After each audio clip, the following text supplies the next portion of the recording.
আমি একটা কথা বলি যে এক নম্বর কথা হচ্ছে ইমামতির চাকরিটা কিন্তু চিরস্থায়ী নয়, অস্থায়ী। কি চাকরি বললাম? অস্থায়ী। আজকে আছে, কালকে নাই, অন্য মসজিদে যাবে, আপনার পছন্দ হয়নি, এরপর আপনি যদি বলেন সেক্রেটারি মেম্বার এরা ইমামের পেছনে লেগেছে, যিনি লিখেছেন আমি জানতে চাই তিনি কি 5 ওয়াক্তের নামাজি? যদি 5 ওয়াক্তের নামাজিরা ইমাম সম্পর্কে লেখে তাহলে তিনারা মেম্বারের সঙ্গে বসে ফাইসালা করবেন। আর যদি কেউ অন্য কেউ দেন, আপনি নামাজ পড়েন না, আপনাকে ইমাম বলেছে আমার পেছনে লাগছে, ভেতরে না গিয়ে বাইরে থেকে মন্তব্য করবেন না। সেক্রেটারির সাথে মেম্বারের সাথে কি ঘটনা ঘটেছে, ইমামের সাথে কি হয়েছে, ওটা আগে আপনাকে জানতে হবে, যাচাই করতে হবে, যেহেতু এটা অস্থায়ী চাকরি, চিরস্থায়ী চাকরি নয়। আর ইমাম সাহেব চলে গেছে, আমাকে ইমাম রেখেছেন, আমি চলে গেলাম, আমাকে তাড়িয়ে দিলেন, আমাকে নিয়ে আপনারা মারামারি করবেন তো 2 দিন পরে আপনারা কিন্তু এক জায়গায় বসে চা খাবেন, এক পরিবারে আপনার বিপদ হলে সে ছুটবে, আমি কিন্তু ইমাম সাহেব আসবো না। কথাটা বুঝাতে পারলাম কিছু? আমি কথা গুদা বাংলায় বুঝাতে পারলাম? ইমাম নিয়ে মারামারি করবেন না। ইমাম সাহেবকে হ্যাঁ যদি প্রকাশ্যে কেউ অপমান করে, আমিও বলবো যারা মসজিদের মেম্বার আছেন, কমিটি আছেন, প্রত্যেকটা মানুষকে তার ভুল বলার সিস্টেম আছে। একটা ইমাম ভুল করতেই পারে, মানুষ মাত্রে ভুল হবে না? হবে না? কথা বলে, এরা ফেরেশতা নয়, আমরা কেউ ফেরেশতা নয়, আমাদের ভুল হবে। কিন্তু আমি বলে যাই, ইমাম সাহেবের ভুলটা আপনি আপনার মুনিশ যদি মাঠে কাজ করে, আপনারা মুনিশ বলেন না, কিষান লিভার, লিভার যদি মাঠে কাজ করে, আপনি তাকে কি করে বলবেন বে ওটা ভালো করে কর? বলবেন না? বলবেন না। ওটা কিন্তু লিভারের কাছে ওটা ভালো ভাষা, অসুবিধা নেই। আপনি আপনার বাপকে বলতে পারবেন ওটা? কথা বলে না? বাপকে বলা যাবে?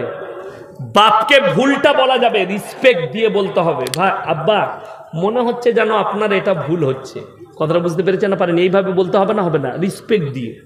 আমরা বাপ বেটা এক মাদ্রাসায় থাকি, আমার আব্বাজি, আমরা মাসোয়ারা করে মাদ্রাসার কাজ করি, বড় বড় বিল্ডিংয়ের কাজ হচ্ছে, তো কি বলবো যে না আব্বাজি মনে হচ্ছে এই যে বিল্ডিংটা বলছেন এরকম না হয়ে এটা যদি এইখানটা এরকম করেন, আমি বলতে পারবো না? পারবো না? বলতে পারবো, যদি আমার বুদ্ধিটা কাজে লাগে, লেগে যাবে।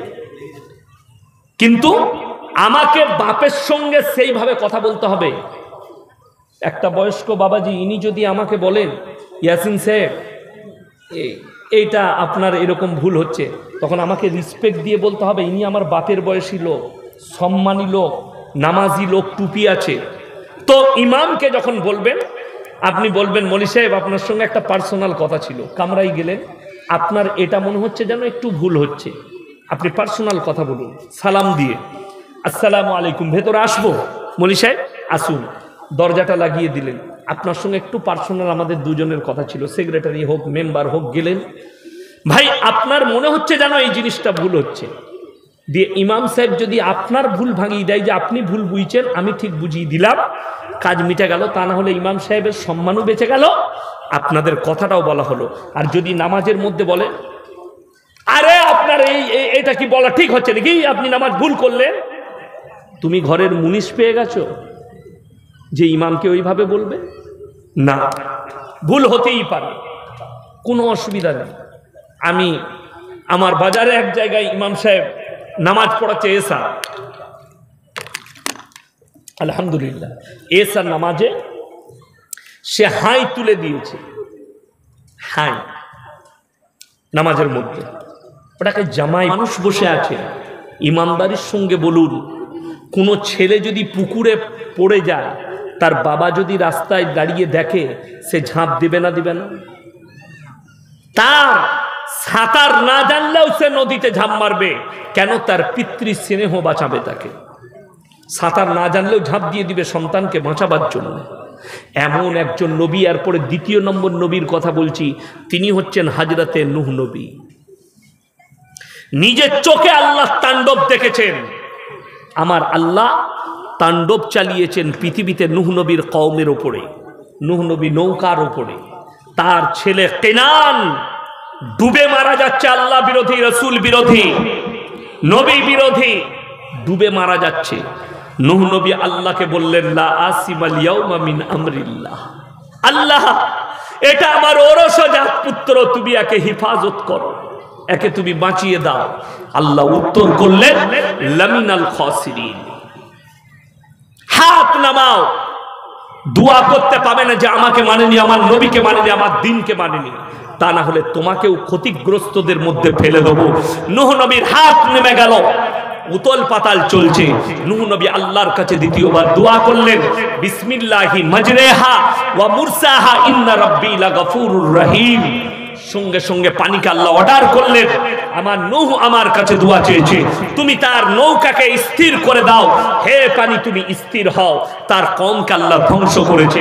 হে আমার মা বোন, আপনি যদি মনে করেন আমি পাপের সাগরে ডুবে থাকবো, হে আমার বোন, হে আমার মা, আপনি যদি মনে করেন আমি শিরক বেদাতে ডুবে থাকবো, কুফরিতে ডুবে থাকবো, জিনায় লিপ্ত হব, পাপের সাগরে ডুবে থাকবো, আমার স্বামী তাহাজ্জুদ গুজার জান্নাতে নিয়ে যাবে, আমার বাপ মলি সাহেব জান্নাতে নিয়ে যাবে, আমার স্বামী মলি সাহেব জান্নাতে নিয়ে যাবে। তোমাকে বলে দিই, আল্লাহ তাআলা কোরআনে দৃষ্টান্ত দিলেন ওই সমস্ত রমণীদের জন্য যারা মনে মনে ভাবছেন আমার স্বামী আলেম বেড়া পার করাবে, আমার বাপ আলেম বেড়া পার করিয়ে দেবে, জান্নাতে নিয়ে যাবে, আমার পরিবার আছে জান্নাতে নিয়ে যাবে। তারা কান খুলে কোরআনটা শুনে নাও। ওই সমস্ত মা বোনদের জন্য আল্লাহ কোরআনে দৃষ্টান্ত দিলেন, দুজন নবীর বিবির কথা বললেন। দারাবাল্লাহু মাসালাল লিল্লাযিনা কাফারু ইমরাতা নূহি ওয়া ইমরাতা লূত কানাতা তাহতা আবদাইনি মিন ইবাদিনা সালিহাইনি ফাকানাতাহুমা ফালাম ইউগনিয়ানহুমা মিনাল্লাহি শাইয়্যা ওয়া কিলা দুখুলান নার মা'আদ দাখিলিন। আমার দুজন উলুল আজম নবী, হাবিব পয়গম্বর নূহ নবী আর লূত নবী, দুজনের বিবিকে জাহান্নামে দেব, তারা আটকাতে পারবে না নবী হওয়ার পরে। আল্লাহ লাকির টেনে দিয়েছেন কোরআনে, এটা আর ফিরবে না। বিসমিল্লাহ। কোরআনে ঘোষণা হয়ে গেছে ফিরাউনের বিবি আসিয়া জান্নাতি, আল্লাহ লাকির টেনে দিয়েছেন, কিন্তু ফিরাউন জাহান্নামী, আল্লাহ লাকির টেনে দিয়েছেন তার স্ত্রী আসিয়া জান্নাতে যাবে, কিন্তু তার স্বামীকে নিয়ে যাবার ক্ষমতা তার নেই। আল্লাহ ওটা গ্রহণ করবেন না। অর্থাৎ যারা জেনে শুনে শিরকের পাপ করবে তারা কিয়ামতের দিনে ফেরে পড়ে যাবে। আল্লাহ আমাদের সকলকে শিরক থেকে হেফাজত করুক, বলুন আমিন। আল্লাহ শিরকের গুনাহ থেকে হেফাজত করুক। আল্লাহ ব্যতীত অপরকে বিশ্বাস করা, অপরকে ভালো মন্দের মালিক মনে করা। আমার ভাই, বেঈমান কাফেররা আপনার উপরে জাল ছুঁড়েছে, জাল থেকে বেরোতে পারবেন না। এমন একটা জাল ছুঁড়ে দিয়েছে আপনার বেরোবার ক্ষমতা নেই। যদি বলেন কেন, তাদের জালটা মারাত্মক জাল। কেমন জাল শুনেলেন? এমন একটা যুগ আসবে,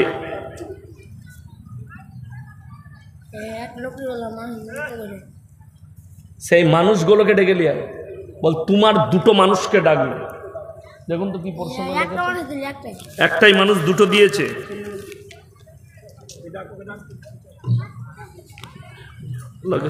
ভয় করেন না, আমাদের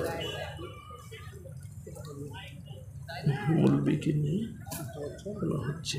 আমি জানি যে আপনি আল্লাহকে ছাড়া কাউকে ভয় করেন না। বর্তমান কথা হলো যে আমাদের রাধানগর জামাতে বর্তমানে মৌলবি নেই। কারণ হলো যে আমাদের জামাতে মৌলবি সাহেবকে নিয়ে। দেখুন, আপনি পড়ুন ওটা।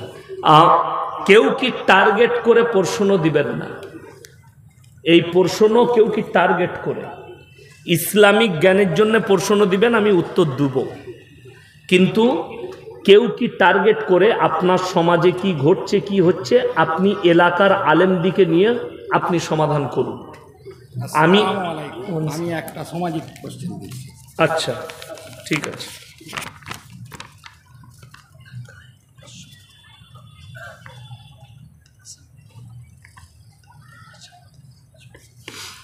আমাদের এলাকায় রোজার সময় মহিলারা মসজিদে তারাবি নামাজ পড়তে আসে এবং ছেলেদের সাথে এক জামাতে নামাজ পড়ে।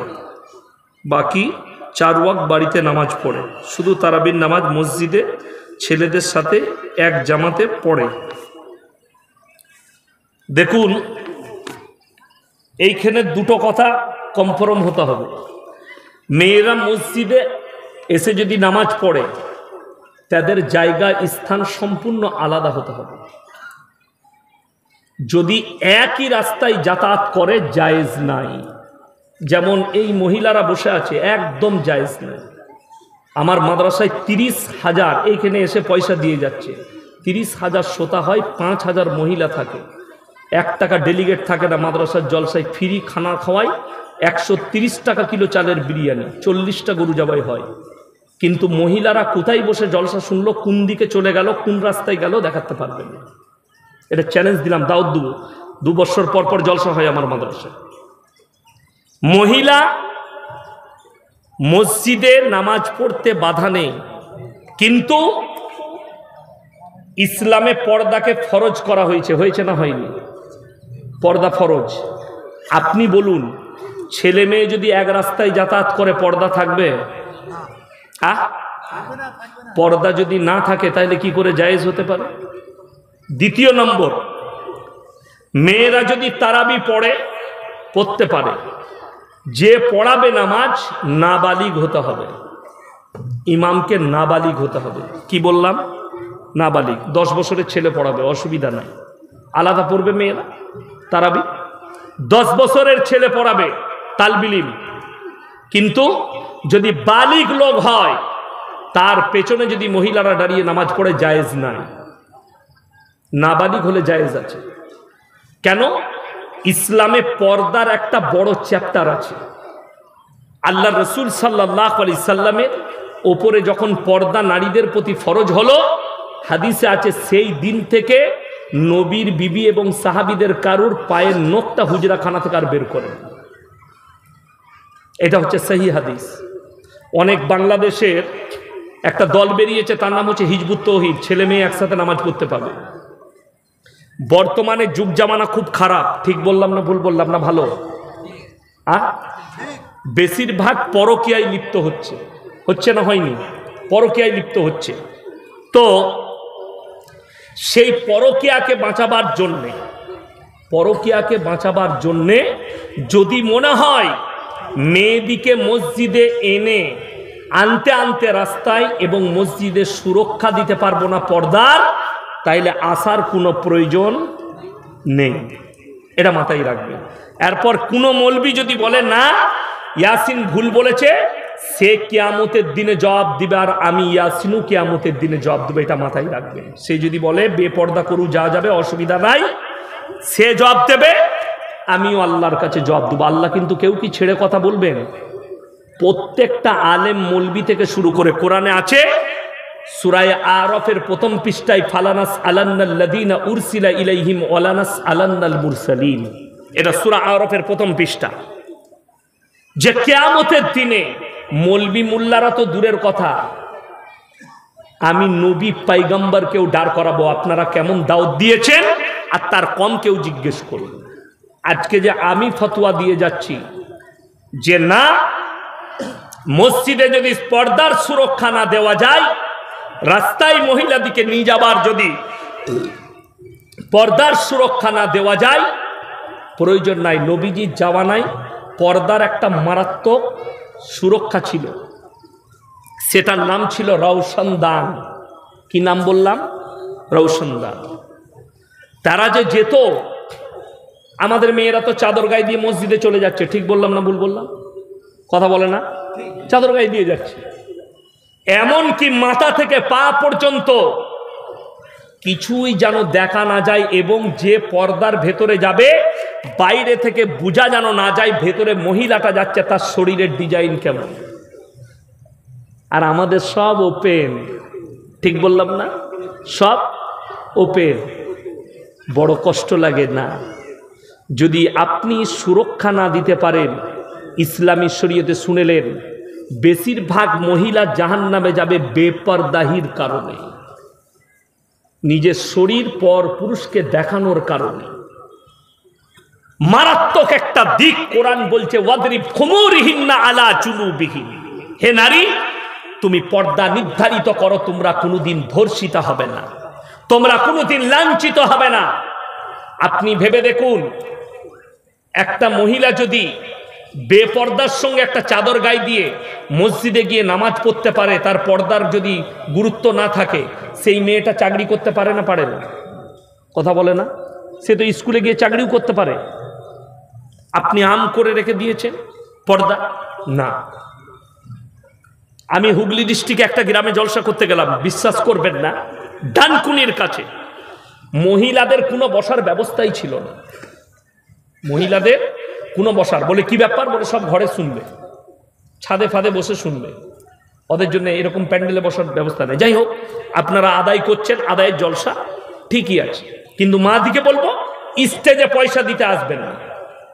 আপনারা কারো হাতে দিয়ে দেন, বাচ্চা মেয়েদিকে পাঠিয়ে দেন, নাবালক বাচ্চা দিকে, কিন্তু বয়স্ক মহিলা মা বোন তারা দিতে আসবেন না। পর্দার একটা বহুত দাম আছে, আল্লাহ আপনাদেরকে বড় ইজ্জত দিয়েছে। ইজ্জতটা বলে দিই, কলা যদি কেউ ছিলে বিক্রি করে, কেউ কিনবে বাজারে কলাগুলো? কলাটা ঢাকা থাকলে ইজ্জত বেশি না খোলা থাকলে? ঢাকা থাকলে। আমার মা, আল্লাহ তাআলা তোমাদেরকে বড় ইজ্জত দিয়েছে।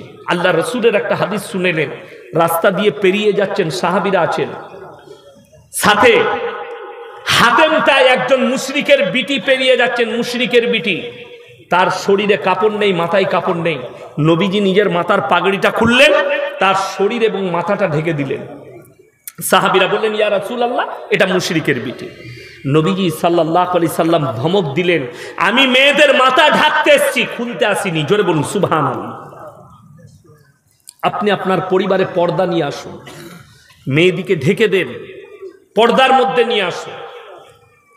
আমার কাছে যদি কেউ পার্সোনাল ফতোয়া নেন, মেয়েদের চাকরি করা যাবে স্কুল কলেজে ইউনিভার্সিটিতে, আপনার এলাকায় যাদের চাকরিজীবী বউ আছে তাদেরকে জিজ্ঞেস করবেন, 100টার মধ্যে 80টা মানুষ যাদের চাকরিজীবী বউ, যাদের বউরা চাকরি করে, তাদের দাম্পত্য জীবন সুখী নয়।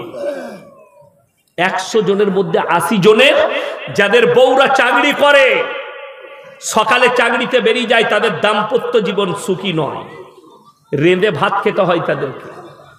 ওই জন্যে কোরআনে আছে, তোমার স্ত্রীকে তোমাদের জন্য খেতি বাড়ি করা হলো, তোমার উচিত পুরুষরা ইনকাম করে নিয়েছে, স্ত্রীর সব কিছু পূরণ করবে। হালাল রোজগার করো, খাবার দেবার দায়িত্ব আপনার, স্ত্রীকে রুজি পৌঁছানোর দায়িত্ব, স্ত্রীর প্লেটে খাবার পৌঁছানোর দায়িত্ব আপনার, স্ত্রীর ভরণ পোষণ, স্ত্রীকে পর্দায় রাখার দায়িত্ব আপনার। কি ওইটা প্রশ্নটা কি দিয়েছে?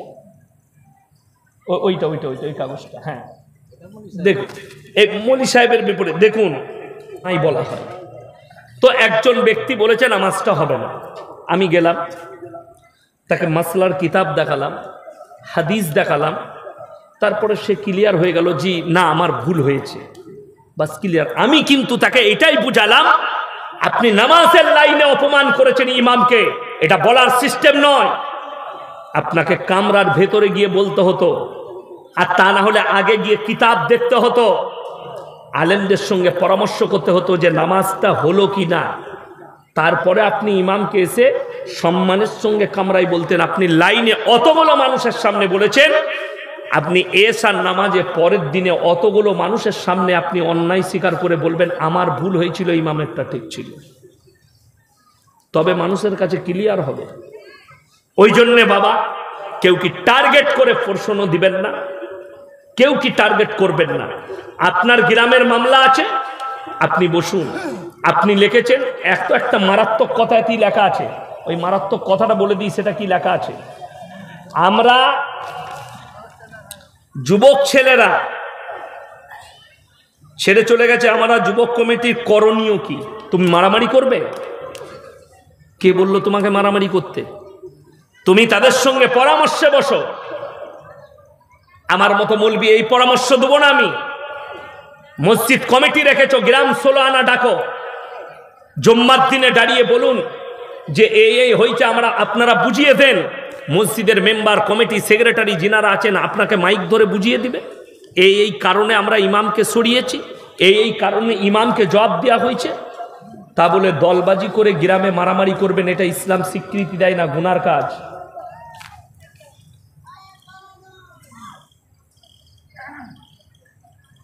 মসজিদে কাতারের মধ্যেখানে চেয়ারে বসে নামাজ পড়ে কতটা ইসলামী সম্মত? 1 নম্বর, আমি যে এই চেয়ারটাই বসে বয়ান করছি, দেখতে পাচ্ছেন তো এইটাতে স্ট্যাটাস আছে না নাই? স্টাইল নাই, এটা স্টাইল।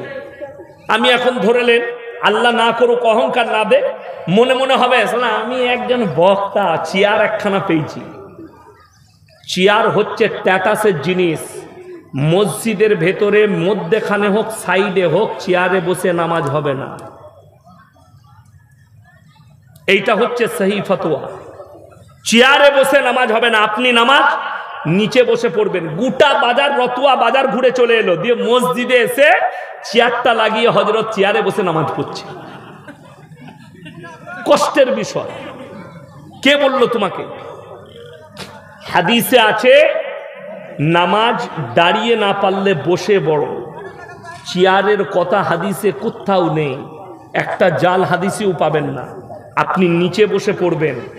যদি বলেন যে আমি নিচেই বসতে পারি না, তো তুমি নিশ্চয়ই শুতে পারো, ঠ্যাস দিবে, ইশারায় পড়ে। কিন্তু মসজিদের কাতারের মধ্যেখানে 1 নম্বর, চেয়ারে শুধু নয়, কেউ যদি নিচেই বসে পড়ে তাও সে কাতারের শেষ সীমান্তে বসে পড়বে,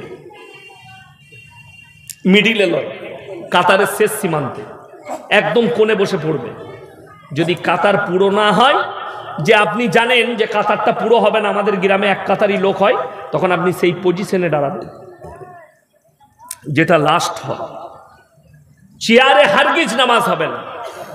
আমাদের স্ট্যাটাস হয়ে গেছে এখন বিভিন্ন মসজিদে। আমি বোম্বেতে গেছি জামে মসজিদে, সেইখানে দেখছি খালি প্রথম কাতারে 4খানা চেয়ার লাগানো আছে। আমি নামাজের শেষে ইমামের সাথে দুটো কথা বললাম, हजरत आपसे 2 बात करनी है। बोलिए। कहाँ से तशरीफ लाए? मैं कलकत्ता से। अच्छी बात है। हमने हजरत ये जो कुर्सी में बैठ के नमाज पढ़ रही है, क्या शरीयत इसको राय देता है? बोले हजरत मैं क्या बोलूँ, मेरा नौकरी चला जाएगा। हमने आप अपना नौकरी बचा रहे, हक नहीं बोल पा रहे, तो अल्लाह के पास कैसे खड़े होंगे? हजरत जुम्मे के दिन तो बता दीजिए कि ये हदीस से कोई साबित नहीं है, हदीस में नहीं है। মিঠুন কথা বলেছে যে সেটা আপনি কিভাবে দেখেন? মিঠুন চক্রবর্তী বলেছে মুর্শিদাবাদে 70% मुस्लिम আছে और हिंदू 30%। हम लोग ये 70% मुसलमान को काट कर उसके घर में गाड़ देंगे, गंगा में नहीं बहाएंगे। तार आगे আমাদের মুসলিমদের একজন নেতা, যদিও আমি তার নামটা করব না, মুর্শিদাবাদেই বাড়ি, সেও এই ধরনের হিন্দু ভাইদের জন্য কোনো একটা খারাপ কুরুচিকর মন্তব্য করেছিল। দেখুন, 1 নম্বর কথা, মিঠুন চক্রবর্তী এই কথাটা যে বলেছে এর পেছনে বহুত বড় ব্রেকিং আছে। সেটা হচ্ছে তার ছেলে হচ্ছে রেপ কেসের আসামি বোম্বাই। তার ছেলেকে বাঁচানোর কারণে এখন একজনের পাট্টা গালায় লাগিয়ে চিল্লাচ্ছে। বড় দুঃখের বিষয় যে এটা যদি আমাদের মতো কোনো মৌলবি বলতো, এতক্ষণ অ্যারেস্ট হয়ে যেত, ঠিক কিনা? যদিও আমাদের সঙ্গে তাদের মতবিরোধ আছে। একজন বেরেলভি ভাইদের বক্তা বোম্বাইয়ের মোল্লা সালমান আজহারি, তিনি একটা খালি শের বলেছিলেন, শের, সেটার কারণে তাকে জেলে যেতে হয়েছে, তাকে জেল যেতে হয়েছিল, তার নামে কেস হয়েছে। তাও কোনো জাতিকে উপেক্ষা করে বলেনি, তার জন্য তাকে জেল যেতে হয়েছে। এরপর আপনি ভেবে দেখুন, এই ব্যক্তি পশ্চিমবঙ্গে দাঁড়িয়ে এত বড় কথা বলছে যে मुसलमान 70% को हम काट कर गंगा में नहीं बहाएंगे, गंगा हमारा पवित्र माँ है, उनके घर में गाड़ देंगे। আমি বলবো পশ্চিম বাংলার হিন্দু মুসলমান একটু ভাবনা চিন্তা করবেন। এদের ভাষা যদি ভোটের আগে এটা হয়, তাহলে জেনে রেখে দিবেন এরা জিতে গেলে আপনাকে আমাকে কিভাবে লড়াই করাবে? আমার ভাই